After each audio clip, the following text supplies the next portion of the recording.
Bos días, vamos facerlle unha entrevista sobre a inteligencia artificial e o cancro. Vostede é un recoñecido xenetista con coñecementos sobre o uso da inteligencia artificial no campo da sanidade. Como se interesou neste ámbito e como lle axudou a súa formación a prepararse nestes campos? A inteligencia artificial sí que me parece que é unha ferramenta xa de presente, moito máis de futuro, para entender mellor a enfermedade, para poder facer mellor diagnósticos e tratamentos. Estamos comenzando a utilizala, porque é un campo que está emerxendo actualmente. Sí que o vexo de moito futuro. Actualmente vostede dirixe a Fundación Pública Galega de Medicina Xenómica. Que avances se están facendo dende esta institución nas terapias para curar o cancro co apoio da inteligencia artificial? Entón temos que facer tamén moita investigación. E para iso fai falta facer análisis xenómicos e consultalos con información clínica. A inteligencia artificial pode nos axudar moito nesto de aquí. De que maneira investigades vos nesa fundación se a xente ten cancro hereditario? Mira, hai un 10% dos cancros de mama e de cancro de colon son hereditarios. Son mutacións en xenes que fai que se as tes moita probabilidade de ter cancro. E se así, non significa que a persona teña o cancro, pero que está a risco alto de telo. Entonces, el e a súa familia. De todas as medidas que se poñen en marcha actualmente, cales cree que son as máis e as menos efectivas para previr estes problemas? E por qué?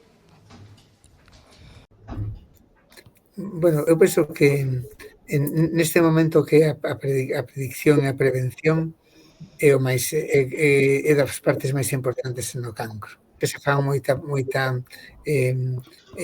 cribados para cancro de mama, fanse mamografías. Agora estamos facendo o proxecto Xenoma de Galicia, que é un cribado xenético poboacional. Máis de dirixir a Fundación, lidera en Galicia o proxecto Xenova, por o que o noso país é líder da investigación xenética global. Cales son as principais vías de investigación desta iniciativa e que supondrá para a curación do cáncer? A idea é ter todo o xenoma de 400.000 galegos unido a información clínica para que todos os grupos de investigación podan investigar. Vimos que vostede e o seu equipo fan informes xenéticos para previr o desarrollo de enfermedades hereditarias como cancro. Como podría axudar a inteligencia artificial a realizalos con maior precisión? Empezando, a inteligencia artificial é moi boa para todo o que é procesado de linguaxe natural e para o que é imaxe. Para outras cousas non é tanto. Non é unha panacea absoluta que vai a solucionar o mundo inteiro. Como podemos ler na páxina web do CENIO e investigador Alfonso Valencia, di que en 10 anos é probable que a inteligencia artificial este integrada nos sistemas de soporte de decisiones clínicas, que evalúen o tempo real dos datos, porcentaje e permitan axustar os tratamentos de forma dinámica. De que maneira pensa que isto é certo e os tratamentos clínicos? Se a inteligencia artificial nos aforra tempos para poder dedicalos ao paciente, para mí sería, un dos logros máis importantes da inteligencia artificial. Non tanto na axuda de decisións, que tamén, como di el, pero sobre todo se conseguimos aforrar tempo, para poder ter máis tempo co paciente, collerlle a man, falarlle, e non estar facendo miles de cousas que non ten unha repercusión, un contacto directo co paciente. Isto penso que sería un logro grandísimo. Por suposto, como di el tamén, na toma de decisións vai axudar, isto é evidente. Van a ser ferramentas de axuda na toma de decisións, seguro. Como xa dixo vostede, hai moitos tipos de cancros. Cal cree que é o máis complicado para curar con terapias? No cancro hubo un antes e un despois cando se introduciron o que se chaman as terapias dirixidas. Cando, entendendo que lle pasa, cales son as mutacións do cancro, se puideron facer terapias inmunolóxicas, inmunoterapia, para cronificarlo, para parar cousas que o cancro fai. Este foi o gran avance. Ola, como xa vimos, a IA xa pode detectar o cáncer con precisión nanométrica. De que modo cree vostede que, ademais de detectalo, podería curalo e como serían ese proceso se combina con estudios xenéticos como os que vostedes realizan? Se pode detectar o cancro por imágenes seguramente con precisión moi pequena. Realmente todo é unha combinación de todo. O sea, o que si te referías a que utilizando PETs, Aí a inteligencia artificial e a robótica están moitas veces asociadas. Que terapias para curar enfermidades hereditarias poderían aprovecharse desta relación? o radón efectivamente contribuye ao risco de cancro de pulmón. Canto?